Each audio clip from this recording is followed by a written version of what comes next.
Hey everybody, it's Jason Blaha here, and once again it is time for my client Michelle's vlog, and she is in meet prep at the moment, getting ready for her national qualifier. So we started the week off with a floor press up to a training max. A little grindy near the top, but that's okay. Good clean lift, there was no up and down of the bar. And of course she can't use leg drive on the floor press, so we're pretty happy with that. And I think, and I could be wrong, she might get mad at me if I get this wrong, I think that was 145 on the floor press. Uh, or it might have been 155. I think it was 145. Then we do back off work on the floor press, and we're going to be adding a larger variety of shoulder work in for her in the coming weeks because I do want to really, really build her delts up. And I want to build her traps and everything else up also, just to get that whole upper back and shoulder girdle up while I continue to really work the band work for her triceps. But the band work kind of serves two advantages there. We did see that it slows a little near the lockout for her on the floor press, but she's also a closed grip bencher, and she has to close grip due to shoulder. And if you guys look at some of her social media, you guys may or may not notice that there's a little bit of a surgical scar there. So some of that prevents us from doing wider grip benching. When we work with what we have, hey, in a perfect world, all your athletes would be able to do every movement at ideal leverages, but they can't always. Sometimes surgeries, previous injuries, differences in bone structure, we can't always do those things. And you know what? That's okay. We work with what we have and we just get stronger. If we can get stronger, we can always fight around leverages.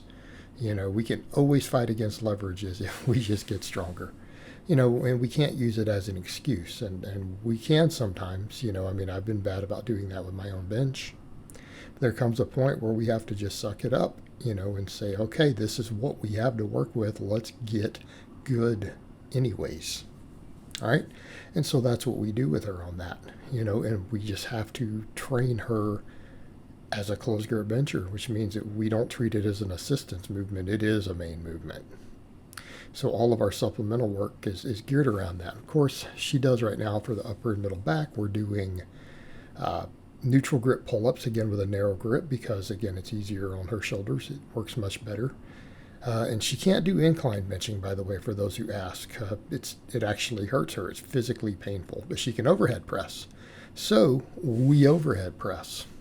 All right, we overhead press as one of our shoulder movements. And if I want to bring her chest up more, we'll do more chest pressing and just more smaller exercises for the shoulders, right? But in this case, we can do seated dumbbell presses, and we may work in barbell work there too.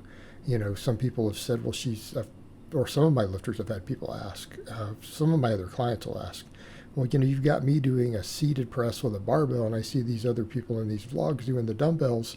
It's like, well, we can rotate through it based upon your needs.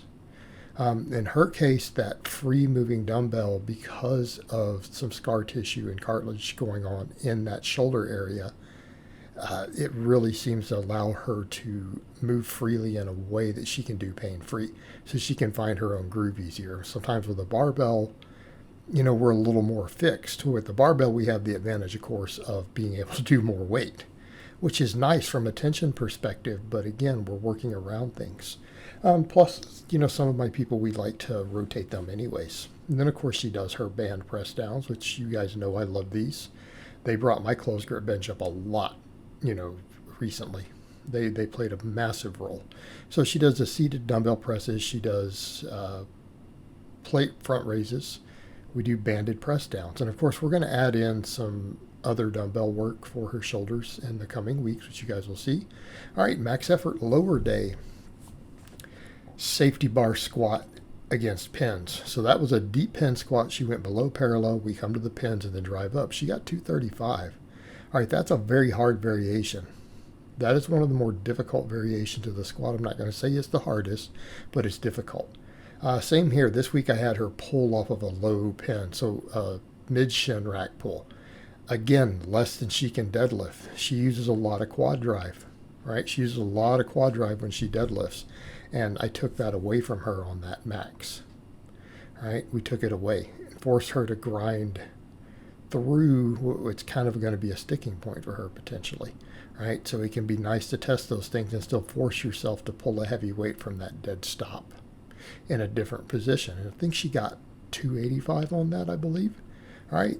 Then we do a lot of posterior chain work. And we're seeing that this week on her box squats. When we get over to those speed boxes, we'll notice that her hamstrings are getting stronger.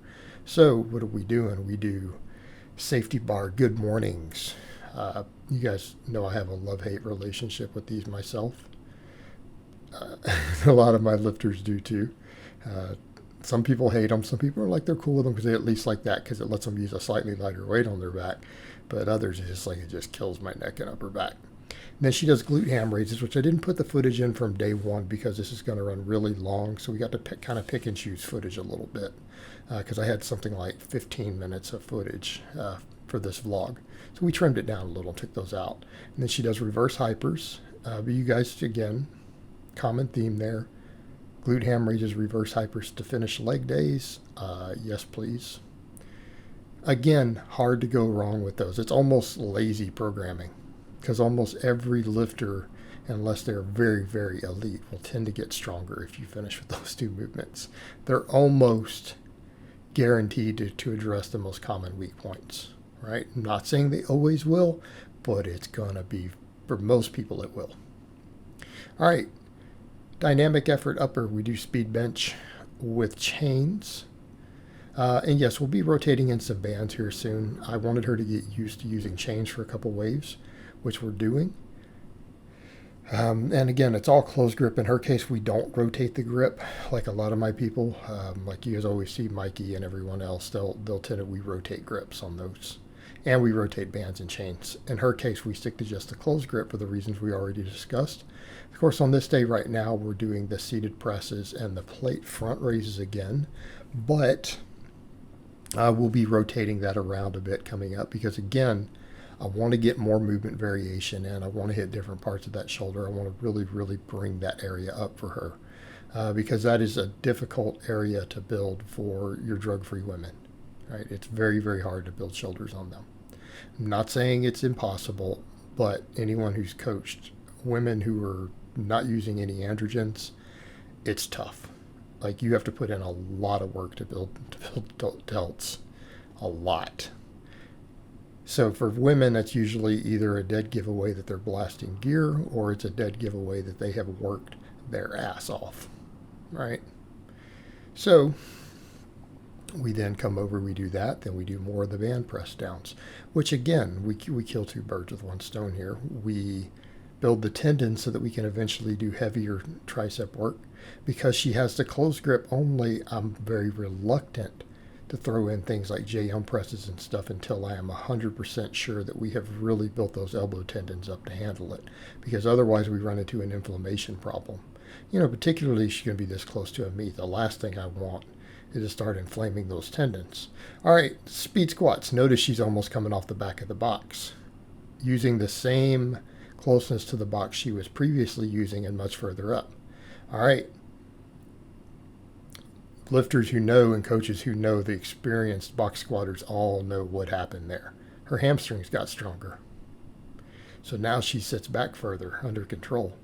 So she's going to have to step further up away from that box. And we talked about it already. But that's a good thing. Like, we see something like that, and that is a very, very, very positive sign, to put it mildly. It means the hamstrings are getting stronger. And hamstrings have been a bit of a limit for her. It's something we need to work on. Hamstrings and adductors both have been largely her limits on her squat and deadlift in competition. So I want to resolve those. And we are. That was a good sign. I'm very happy with what I saw today. Then we do the safety bar good mornings. So we do the good mornings, and then we finish up with glute ham raises and reverse hypers. Again, always a theme there. My own workouts with all my clients who have access to them. And again, for a good reason. A good reason. And I can't stress that enough. And I remind people when they're like, can I replace these with something else? You know, it's like, well, can you develop the muscles with something else? Sure, absolutely. No one exercise is required to build any muscle.